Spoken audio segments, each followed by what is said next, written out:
अस्सलाम वालेकुम स्टूडेंट्स। हमने लास्ट टॉपिक कवर किया था measurement of e by m value of electron, और वो हमने जे जे थॉम्सन का एक्सपेरिमेंट स्टडी किया था। आज हम चार्ज के मेजरमेंट का एक्सपेरिमेंट पढ़ेंगे। यह है article number 5.1.8 measurement of charge on electron. और जिस साइंटिस्ट के नाम पर ये एक्सपेरिमेंट है उसका जो है नाम मिलिकन्स है, और इस पूरे एक्सपेरिमेंट को हम कहते हैं मिलिकन्स ऑयल ड्रॉप एक्सपेरिमेंट या मिलिकन्स ऑयल ड्रॉप मेथड। 1909 में मिलिकन ने इलेक्ट्रॉन के ऊपर चार्ज डिटरमिन किया था। उसने जो ऑपरेटर्स यूज किया था उसमें एक मेटेलिक चैम्बर था। मेटल से लफ्ज निकला है मेटेलिक। मेटल का बना हुआ चैम्बर था जिसके दो पार्ट्स थे, और इसके अंदर जो चैम्बर के अंदर फिल किया हुआ था एयर। एयर का जो प्रेशर है उसको एडजस्ट करने के लिए, जैसे कि गैस डिस्चार्ज ट्यूब में वैक्यूम पंप था, इसमें भी वैक्यूम पंप कनेक्टेड था ताकि किसी भी प्रेशर पर एयर को एडजस्ट किया जा सके। अगर हमें प्रेशर कम करना है तो हम एयर को निकाल देंगे वैक्यूम पंप से। अगर एयर का प्रेशर ज़्यादा करना है तो वैक्यूम पंप के ज़रिए एयर का प्रेशर ज़्यादा करने के लिए एयर ज़्यादा पास कर देंगे इस चैम्बर के अंदर। इस मेटेलिक चैम्बर के अंदर दो इलेक्ट्रोड्स मौजूद हैं, ए और ए प्राइम। ए जो इलेक्ट्रोड है इसको इलेक्ट्रिक फील्ड के पॉजिटिव टर्मिनल के साथ कनेक्ट किया जाता है। ये इलेक्ट्रोड पॉजिटिव चार्ज एक्वायर कर लेता है। और जो ए प्राइम इलेक्ट्रोड है इसको नेगेटिव टर्मिनल के साथ कनेक्ट किया जाता है। ये साइन शो हो रहा है नेगेटिव का, तो लोअर प्लेट जो है वो उसके ऊपर नेगेटिव चार्ज होने की वजह से इसको हम नेगेटिव प्लेट कहेंगे। इन जैसे ही हम इन दोनों को इलेक्ट्रिक करंट के सोर्स के साथ या हाई वोल्टेज सोर्स के साथ कनेक्ट करते हैं तो इन दोनों प्लेट्स के दरमियान क्या जनरेट हो जाता है, इलेक्ट्रिक फील्ड। जो अपर वाला इलेक्ट्रोड है उसके अंदर एक स्मॉल होल होता है यहाँ पर। ये किस काम के लिए होता है इसकी भी हम ब्रीफ डिस्क्रिप्शन देखेंगे। तो अब तक जो हमने मेटेलिक चैम्बर की डिस्क्रिप्शन देखी है उसमें ये जो है क्या क्या चीज़ें देखी हैं कि मेटेलिक चैम्बर होता है, उसमें एयर होती है, दो पार्ट्स होते हैं। लोअर वाले पार्ट्स में दो इलेक्ट्रोड्स हैं। एक को ए का नाम दिया जाता है जिसके ऊपर पॉजिटिव चार्ज होता है, और एक को ए प्राइम का नाम दिया जाता है। ऊपर वाली प्लेट में स्मॉल होल भी मौजूद होता है। अच्छा, इसके बाद हम देखते हैं आगे क्या है कि ड्रॉपलेट्स जो हैं, ऑयल ड्रॉपलेट्स, इसका नाम ही एक्सपेरिमेंट का oil Millikan's oil droplet experiment है क्योंकि उसने अपने एक्सपेरिमेंट में ऑयल ड्रॉपलेट्स को यूज़ किया था। सबसे पहले उसने ऑयल ड्रॉपलेट्स का फाइन स्प्रे क्रिएट किया था एटमाइजर के जरिए। एटमाइजर किसको कहते हैं, छिड़कने वाले आले को, जिससे उर्दू में इसको कहते हैं छिड़कने वाला आला। जैसे कि हम पानी को स्प्रे बॉटल से जब बाहर निकालते हैं तो वो टाइनी ड्रॉपलेट्स में कन्वर्ट हो जाता है, तो ये एटमाइजर है। एटमाइजर की मदद से ऑयल ड्रॉपलेट्स का फाइन स्प्रे क्रिएट किया गया। जब एटमाइजर से फाइन ऑयल ड्रॉपलेट्स का फाइन स्प्रे क्रिएट किया गया तो जो कुछ ड्रॉपलेट्स हैं उनको गुजारा गया टॉप प्लेट में से। मैंने अभी बताया था कि जो ए प्लेट होती है पॉजिटिवली चार्ज, इसके अंदर एक स्मॉल होल मौजूद होता है। और फिर क्या होता है कि जैसे ही वो इस होल में से पास होता है तो वो इन दो चार्ज प्लेट्स के रीजन में से नीचे फॉल करते हुए आते हैं। तो उनकी जो ऑयल ड्रॉपलेट्स हैं उनमें से एक या दो को अंडर ऑब्जर्वेशन लिया गया और उसको माइक्रोस्कोप के जरिए ऑब्जर्व करके देखा गया कि ऑयल ड्रॉपलेट्स किस तरह से बिहेव करते हैं। सबसे पहली चीज़ क्या है कि जो एक ऑयल ड्रॉपलेट होल में से पास करवाया गया, जब उसके ऊपर लाइट फॉल करवाई गई। एल्यूमिनेटेड का मतलब होता है लाइट डालना उसके ऊपर। जब इस ऑयल ड्रॉपलेट के ऊपर नीचे गिरने के दौरान उसके परपेंडिकुलर डायरेक्शन में लाइट फॉल करवाई गई। एलिमिनेटेड का मतलब है लाइट फॉल करवाना, परपेंडिकुलरली का मतलब है ऑयल ड्रॉपलेट्स की मूवमेंट के परपेंडिकुलर डायरेक्शन में। तो ये माइक्रोस्कोप के जरिए देखें, उसकी ऑब्जर्व करने के लिए क्या ली गई है, माइक्रोस्कोप। तो कहते हैं जब ऑयल ड्रॉपलेट एक इसमें से नीचे होल के नीचे आया तो उसकी मोशन को ऑब्जर्व किया गया थ्रू माइक्रोस्कोप, और जब उसके जो है उसकी परपेंडिकुलर डायरेक्शन में लाइट फॉल करवा के देखी गई तो वो माइक्रोस्कोप में ऑयल ड्रॉपलेट किस तरह से नजर आया, as a bright speck. Speck कहते हैं एक छोटे से धब्बे को, नुक्ते को भी आप कह सकते हैं। तो वो ऑयल ड्रॉपलेट माइक्रोस्कोप में एक नुक्ते की तरह या एक धब्बे की तरह नजर आया अगेंस्ट अ डार्क बैकग्राउंड। जो ड्रॉपलेट है जब उसकी मोशन को ऑब्जर्व किया गया तो ये पता चला कि वो अंडर द, जब ये इलेक्ट्रिक फील्ड ऑफ था यानी दोनों प्लेट्स को पॉजिटिव और नेगेटिव टर्मिनल के साथ नहीं कनेक्ट किया गया था, तो in the absence of electric field जो ड्रॉपलेट्स हैं वो फोर्स ऑफ ग्रेविटी की वजह से डाउनवर्ड मूव करते हुए नीचे की तरफ फॉल हुए। तो यहाँ तक एक दफा फिर सुन लें कि फाइन स्प्रे ऑयल ड्रॉपलेट्स का पहले क्रिएट करवाया गया एटमाइजर के जरिए, और फिर उनको ऊपर वाली एक ऑयल ड्रॉपलेट को ऊपर वाली प्लेट में से पास करवाने के बाद उसको माइक्रोस्कोप के जरिए ऑब्जर्व किया गया। जब उसके ऊपर लाइट परपेंडिकुलर डायरेक्शन में फॉल करवा के देखी गई तो वो एक ब्राइट स्पेक की फॉर्म में नजर आया अगेंस्ट डार्क बैकग्राउंड। और जब उसकी मोशन को ऑब्जर्व किया गया तो इलेक्ट्रिक फील्ड की एब्सेंस में, यहाँ पे क्या वर्ड इस्तेमाल हुआ, without applying the electric field, अभी इलेक्ट्रिक फील्ड ऑफ रखा गया, तो ऑफ इलेक्ट्रिक फील्ड की प्रेजेंस में वो under the action of gravity नीचे की तरफ फॉल हुआ। और जब भी कोई चीज अंडर द ग्रेविटी फॉल कर रही होती है तो उसकी वेलोसिटी किस पर डिपेंड कर रही होती है, वेट के पर। वेट बराबर होता है mg के, तो हम v1 वेलोसिटी, जो कि वो वेलोसिटी है जिसमें इलेक्ट्रिक फील्ड एब्सेंट है under the action of gravity है, तो ये वेलोसिटी डायरेक्टली प्रोपोर्शनल होगी वेट के, और वेट चूंकि mg के इक्वल होता है तो ये इक्वेशन नंबर 1 जो हमारे पास सामने आ रही है वो क्या बन जाएगी, v1 directly proportional to mg। m जो है वो मास ऑफ ड्रॉपलेट होगा और g क्या होगी, एक्सेलरेशन ड्यू टू ग्रेविटी। जब पहली वेलोसिटी स्टडी हो गई तो फिर उसके बाद क्या किया गया, अब अगला पोर्शन स्टार्ट हो रहा है, अपने बहुत केयरफुली सुनना है। जब पहली वेलोसिटी उसकी स्टडी कर ली गई तो फिर उसके बाद मेटालिक चैम्बर में मैंने बताया था कि एयर फिल हुई होती है और उसके अंदर प्रेशर को एडजस्ट करने के लिए वैक्यूम पंप भी होता है। फिर क्या किया गया कि दोनों इलेक्ट्रोड्स के दरमियान जो एयर थी उसको आयनाइज किया गया एक्सरे सोर्स के जरिए। आप फिगर में देख सकते हैं कि आपको एक्सरे सोर्स, ये इस वक्त आप फिगर में देख सकते हैं कि ये एक्सरे सोर्स है। यहाँ से एक्सरे सोर्स के जरिए इस चैम्बर के अंदर जो एयर फिल हुई थी उसको आयनाइज करवाया गया। आयनाइजेशन क्या होती है, गैस के मॉलिक्यूल्स वैसे तो न्यूट्रल होते हैं, जितने उनमें प्रोटॉन होते हैं जितने ही इलेक्ट्रॉन होते हैं, लेकिन एक्सरेज जब उनके साथ हिट करती हैं तो उनकी वैलेंस इलेक्ट्रॉन्स निकल जाने की वजह से गैस जो है वो पॉजिटिवली चार्ज आयंस में चेंज हो जाती है। तो आयनाइजेशन का मतलब है गैस का पॉजिटिवली चार्ज आयंस में चेंज हो जाना एक्सरे की मदद से, उनके फ्रीली मूविंग इलेक्ट्रॉन्स का उनसे बाहर रिजेक्ट हो जाना।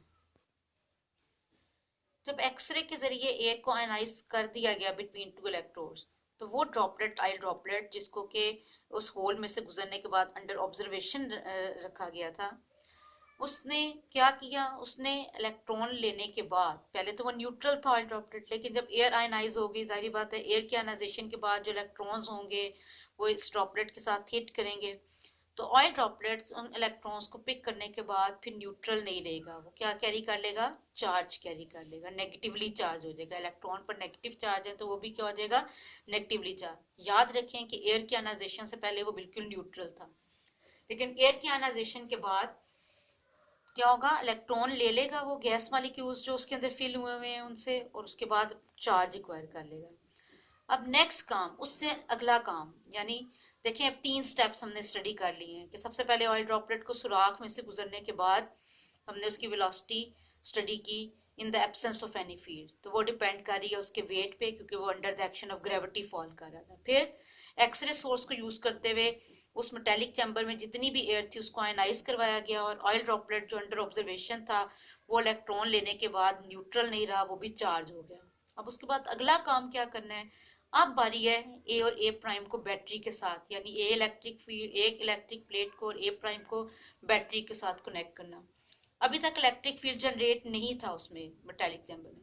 जैसे ही हम ए और ए प्राइम को बैटरी के साथ कनेक्ट कर देंगे, इलेक्ट्रिक फील्ड क्रिएट हो जाएगा इन दोनों प्लेट्स में। ऊपर वाली प्लेट के ऊपर मैंने बताया था पॉजिटिव चार्ज आ जाएगा क्योंकि वो पॉजिटिव टर्मिनल ऑफ बैटरी के साथ कनेक्ट की जाती है। नीचे वाली ए प्राइम प्लेट जो है वो नेगेटिव चार्ज कर ली जाए रिक्वायर कर लेगी क्योंकि वो बैटरी के नेगेटिव टर्मिनल के साथ कनेक्ट होती है। अब इस जो इलेक्ट्रिक फील्ड है उसकी स्ट्रेंथ ई होगी। ड्रॉपलेट जो होगा पहले तो under the action of gravity move कर रहा था और उसकी वेलोसिटी v1 थी।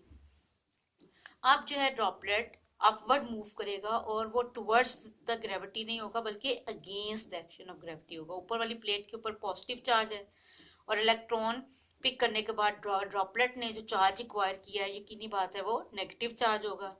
ऊपर वाली प्लेट पॉजिटिवली चार्ज होने की वजह से जैसे ही हम इलेक्ट्रिक फील्ड ऑन करेंगे वो ऑयल ड्रॉपलेट नीचे मूव करने की बजाय ऊपर वाली प्लेट की तरफ against the action of gravity move करेगा।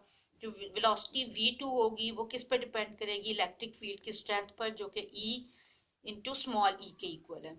और माइनस एम जी क्या रिप्रेजेंट कर रहा है कि ये वेलोसिटी ऑयल ड्रॉपलेट को किसके अगेंस्ट मूव करेगी, ग्रेविटी। माइनस साइन ये इंडिकेट कर रहा है कि वो अगेंस्ट द ग्रेविटी मूव करेगी। v1 is under the action of gravity but v2 velocity is due to electric field. Electric field जैसे ही ऑफ करेंगे वो नीचे फिर फॉल कर देगा।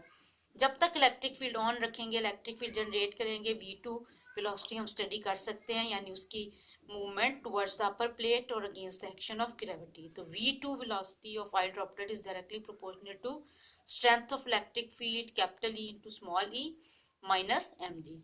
इसमें जो स्मॉल ई है वो चार्ज ऑफ इलेक्ट्रॉन है और कैपिटल ई इंटू ई ये इलेक्ट्रिक फील्ड की स्ट्रेंथ है, जिसकी वजह से ऑयल ड्रॉपलेट अपवर्ड ड्राइव हो रहा है, अपवर्ड ड्राइविंग फोर्स के जरिए ऊपर की तरफ जा रहा है।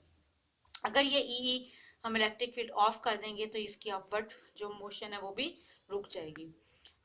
अब क्या है कि अगर हमने चार्ज ऑन इलेक्ट्रॉन मेजर करना है तो हम इक्वेशन 1 को इक्वेशन नंबर 2 से डिवाइड करेंगे। दो इक्वेशंस को डिवाइड करने का क्या रूल होता है, लेफ्ट हैंड साइड को लेफ्ट से डिवाइड कर दें, राइट हैंड साइड को राइट से, तो v1 डिवाइडेड बाय v2 हो जाएगा और दूसरी तरफ mg divided by E minus mg।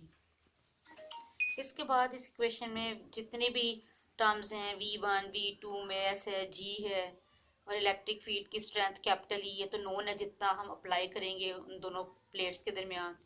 तो सारा कुछ मेजर करने के बाद जो है इसकी सारी वैल्यूज पुट करने के बाद हम स्मॉल ई को मेजर कर सकते हैं। अब यहाँ पे आपको बाकी बताया जा रहा है कि v1 और v2 को रिकॉर्ड किया जाता है माइक्रोस्कोप के जरिए। वेलोसिटीज v1 और v2 को, v1 वो वेलोसिटी थी जिसमें इलेक्ट्रिक फील्ड एब्सेंट था और v2 वो वेलोसिटी थी जिसमें इलेक्ट्रिक फील्ड जनरेट किया गया था। इसी तरह जी और ई वाले फैक्ट जो जी तो है ही कांस्टेंट और ई वो जो हमने अप्लाई किया होगा पोटेंशियल डिफरेंस वो होगा। इसी तरह मास ऑफ ड्रॉपलेट मेजर करने के लिए, स्मॉल एम मेजर करने के लिए इलेक्ट्रिक फील्ड जो है उसको इस तरह से एडजस्ट किया जाता है कि वो उसको चैम्बर में सस्पेंड का मतलब होता है कि उसको उसमें थोड़ी देर के लिए ठहराया जाता है। ये एक अलग एक्सपेरिमेंट होता है मैस ऑफ ड्रॉपलेट को मेजर करने का, जो यहाँ पर डिटेल में नहीं बताया गया, सिर्फ थोड़ा सा समरी से उसकी बताइए कि उसको हम चैम्बर में सस्पेंड करवाने के बाद उसका मैस जो है डिटरमिन कर लेते हैं। जब मैस जी कांस्टेंट ई जो इलेक्ट्रिसिटी फील्ड की स्ट्रेंथ है v1 और v2 सब कुछ नोन हो जाएंगे तो सारी वैल्यूज पुट करने के बाद स्मॉल ई को डिटरमिन किया जा सकता है। तो जब इलेक्ट्रिक फील्ड की स्ट्रेंथ को चेंज करके मिलिकन ने एक्सपेरिमेंट जो है वो जो है परफॉर्म किया तो मिलिकन को क्या पता चला कि जो चार्ज और ऑयल ड्रॉपलेट है वो डिफरेंट आया। अब जो स्मॉलेस्ट चार्ज की वैल्यू उसने ऑब्जर्व की किसी भी ऑयल ड्रॉपलेट के ऊपर तो वो कितनी उसको ऑब्जर्व हुई 1.59 इंटू 10⁻⁻⁹ कूलम। जो आज की रिसेंट वैल्यूज यानी कि आज की जो लेटेस्ट वैल्यूज हैं उनके बिल्कुल क्लोज है। अगर हम 1.59 को राउंड करें तो 1.6 की वैल्यू ही आ जाती है। जो रिसेंट एक्सपेरिमेंट्स हैं वो भी ये इंडिकेट करते हैं कि मिलिकन का ड्रॉपलेट सक्सेसफुल था। जो स्मॉलेस्ट चार्ज की वैल्यू मिलिकन्स ने अपने एक्सपेरिमेंट में डिटरमिन की थी वो आज की रिसेंट वैल्यू से मैच करती है 1.6022 इंटू 10⁻⁻⁹ कूलम। जो मिलिकन्स ने अपने ऑयल ड्रॉपलेट एक्सपेरिमेंट में किसी भी ऑयल ड्रॉपलेट पे स्मॉलेस्ट चार्ज फाइंड आउट किया उसकी वैल्यू यही थी। उसने जो फर्दर एक्सपेरिमेंट्स परफॉर्म किए तो उसमें उससे ये बात पता चली कि कुछ ड्रॉपलेट्स की वैल्यू इस चार्ज की वैल्यू से ज़्यादा भी है, या तो डबल वैल्यू है या ट्रिपल वैल्यू। वो क्या इंडिकेट करती है कि ऑयल ड्रॉपलेट्स जब चार्ज अप होते हैं तो कोई 2 इलेक्ट्रॉन भी पिक कर लेते हैं, कोई 3 भी पिक कर लेते हैं। इस वजह से वैल्यू इससे डबल या ट्रिपल हो सकती है, जो सिर्फ इस बात की इंडिकेशन है कि ऑयल ड्रॉपलेट ने चार्ज होते वक्त 2 या 3 इलेक्ट्रॉन को कैरी कर लिया है। हाँ अलबत्ता ये कन्फर्म है कि स्मॉलेस्ट चार्ज किसी भी ऑयल ड्रॉपलेट के ऊपर कितना होता है 1.602 इंटू 10⁻⁻⁹ कूलम। और जो मिलिकन्स का ऑयल ड्रॉपलेट एक्सपेरिमेंट है वो आज की रिसेंट वैल्यू को बिल्कुल क्लोजली वेरीफाई या उसको उसी के अकॉर्डिंगली उसको एक्सप्लेन करते हैं। अब हम इस दोनों चीज़ों के दोनों एक्सपेरिमेंट से जो हमारे पास E/m वैल्यू और चार्ज ऑफ इलेक्ट्रॉन डिटरमिन हुए हैं उसकी मदद से मैस ऑफ इलेक्ट्रॉन भी निकाल सकते हैं। जे थॉम्सन के एक्सपेरिमेंट से हमें पता चला था कि E/m की value 1.75 into 10⁻11 coulomb per kg के इक्वल है। और मिलिकन्स के ड्रॉपलेट ऑयल ड्रॉपलेट एक्सपेरिमेंट से हमें पता चला कि जो चार्ज है E इसकी वैल्यू 1.602 इंटू 10⁻⁻⁹ कूलम है। तो हम बआसानी मास ऑफ इलेक्ट्रॉन को डिटरमिन कर सकते हैं। तो हम क्या करेंगे, मास ऑफ इलेक्ट्रॉन को डिटरमिन करने के लिए ये जो E बाई एम की वैल्यू है इसको 1.6022 10⁻19 से 1.6022 10⁻19 जो चार्ज की वैल्यू है उससे E बाई एम वैल्यू को डिवाइड कर देंगे 1.7588 इंटू 10⁻11। तो हमारे पास मास ऑफ इलेक्ट्रॉन इन दोनों को डिवाइड करके निकल आएगा 9.1095 इंटू 10⁻31 kg। ये एक्सरसाइज क्वेश्चन भी है और शॉर्ट में भी आता है कि E बाई एम वैल्यू और चार्ज ऑफ इलेक्ट्रॉन दोनों की हेल्प लेकर हम कैसे मास ऑफ इलेक्ट्रॉन को डिटरमिन कर सकते हैं। तो चार्ज ऑफ इलेक्ट्रॉन को E बाई एम वैल्यू से डिवाइड कर लेने से हमारे पास मास ऑफ इलेक्ट्रॉन कैलकुलेट होकर आ जाता है 9.1095 इंटू 10⁻31 kg। अब तक हमने इलेक्ट्रॉन, प्रोटॉन और न्यूट्रॉन की डिस्कवरी के एक्सपेरिमेंट पढ़ लिए हैं। 3 फंडामेंटल पार्टिकल एटम के प्रोटॉन, न्यूट्रॉन और इलेक्ट्रॉन है। प्रोटॉन और न्यूट्रॉन न्यूक्लियस के अंदर होते हैं, इलेक्ट्रॉन न्यूक्लियस से बाहर। इलेक्ट्रॉन न्यूट्रॉन तो है ही न्यूट्रल पार्टिकल, इसका चार्ज 0 कूलम के इक्वल होता है। अलबत्ता प्रोटॉन और इलेक्ट्रॉन के ऊपर चार्ज बिल्कुल बराबर होता है, वैल्यू वही है 1.6022 इंटू 10⁻19, लेकिन प्रोटॉन का चार्ज प्लस में होता है और इलेक्ट्रॉन का चार्ज माइनस में। और रिलेटिव चार्ज की वैल्यू अगर एक दूसरे से कंपेयर करके ली जाए तो प्रोटॉन की +1, इलेक्ट्रॉन की -1 और न्यूट्रॉन की 0 है। मैस इनके, अभी मैंने आपको इलेक्ट्रॉन का मैस तो बताया था E बाई एम, और एम के जरिए वो 9.1095 इंटू 10⁻19 कूलम के इक्वल है। बाकी रह जाता है हमारे पास 9.1095 इंटू 10⁻31 kg। और न्यूट्रॉन का चार्ज आ जाता है हमारे पास 1.6750 इंटू 10⁻27 kg। और प्रोटॉन का मास आ जाता है 1.6726 इंटू 10⁻27। और एटॉमिक मैस यूनिट में अगर मैस इनका देखा जाए तो प्रोटॉन का है 1.0073, न्यूट्रॉन का 1.0087 और इलेक्ट्रॉन का 5.4858 इंटू 10⁻⁴।